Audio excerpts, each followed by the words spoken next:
জুলাই গণঅভ্যুত্থানের বিপক্ষে অবস্থান নেয়া জাহাঙ্গীরনগর বিশ্ববিদ্যালয়ের শিক্ষক, কর্মকর্তা ও ছাত্রদের বিরুদ্ধে সিন্ডিকেটের দেয়া রায়ের প্রতিবাদ করেছে গণঅভ্যুত্থানের পক্ষের শিক্ষক ও ছাত্ররা। তারা বলছেন এটি প্রহসনের বিচার, রাষ্ট্রীয়ভাবে তাদের বিচারের আওতায় না আনতে পারা প্রশাসনের ব্যর্থতা। এ নিয়ে বিশ্ববিদ্যালয়ের উপাচার্য জানান, আইসিটি আইনে বিচার প্রক্রিয়া চলে যাওয়ায় তাদের কিছু করার ছিল না। রায়ান বিন আমিনের প্রতিবেদন। 2024 সালের জুলাইয়ে জাহাঙ্গীরনগর বিশ্ববিদ্যালয়ের শিক্ষার্থীদের ওপর ছাত্রলীগ ও পুলিশি হামলায় মদদ দেওয়ার অভিযোগে 19 শিক্ষক ও 2 কর্মকর্তার বিরুদ্ধে সিন্ডিকেট সভায় চূড়ান্ত সিদ্ধান্ত নিয়েছে বিশ্ববিদ্যালয় প্রশাসন, যেখানে সর্বোচ্চ শাস্তি হিসেবে বাধ্যতামূলক অবসরে পাঠানো হয়েছে ভূগোল ও পরিবেশ বিভাগের শিক্ষক মেহেদী ইকবালকে। এছাড়া 9 শিক্ষক ও 1 কর্মকর্তার পদাবনতি ও 2 শিক্ষককে সতর্ক করা হয়েছে। আর অভিযোগ প্রমাণ না হওয়ায় অব্যাহতি দেওয়া হয়েছে 7 শিক্ষক ও 1 কর্মকর্তাকে। 72 ঘন্টা ময়েশ্চার লক সমৃদ্ধ লিলি বডি ওয়াশ শিয়া বাটারের গুডনেস স্কিন রিপেয়ার করে রাখে সফট ও গ্লোয়িং। এছাড়া দণ্ডপ্রাপ্ত 189 ছাত্রলীগ নেতার 16 জনকে শাস্তি থেকে অব্যাহতি দেওয়া হয়েছে। পাশাপাশি সাজা কমানো হয়েছে 20 জনের।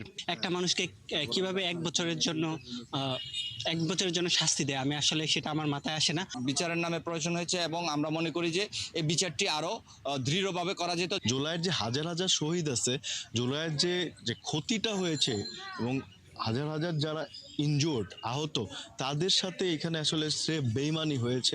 এ নিয়ে জাকসু নেতারা জানান, যাদের বিচারের নামে দায় মুক্তি দেওয়া হয়েছে তারাই একদিন বর্তমান প্রশাসনকে কাঠগড়ায় দাঁড় করাবে। ওনারা যেই প্রহসন আজকে শিক্ষার্থীদের সঙ্গে করেছেন, এই গাফিলতি এবং যাদেরকে ওনারা আজকে এই দায় মুক্তি দিয়েছেন, ইতিহাস কথা বলে ওনারা আবার সেই লোকদের দ্বারাই ওনারা আবার সেই একই রকম জুলুমের শিকার হবেন। জুলাই হামলা নিয়ে জাবি প্রশাসনের পক্ষ থেকে কোনো ফৌজদারি মামলা করা হয়নি। রাষ্ট্রীয়ভাবেও বিচার না হওয়ার আক্ষেপ পুলিশের গুলিতে চোখ হারানো জাবি শিক্ষকের। আবু সাইদ মৃত্যুর পর তাকে যারা গুলি করেছে তাদের রায় হয়েছে, সেই পদক্ষেপটা জাহাঙ্গীরনগর হয়নি। জাহাঙ্গীরনগর বিশ্ববিদ্যালয়ের প্রশাসন এবং সরকার এই ব্যবস্থাটা করতে পারতো, তার মধ্যে আইনগত পদক্ষেপ আরো বেরিয়ে আসতে পারতো যে কারা গুলি করা নির্দেশ দিয়েছিল এবং কারা গুলি করলো। যদিও উপাচার্য বলছেন, আইসিটি আইনে বিচার চলে যাওয়ায় তাদের করার কিছুই ছিল না।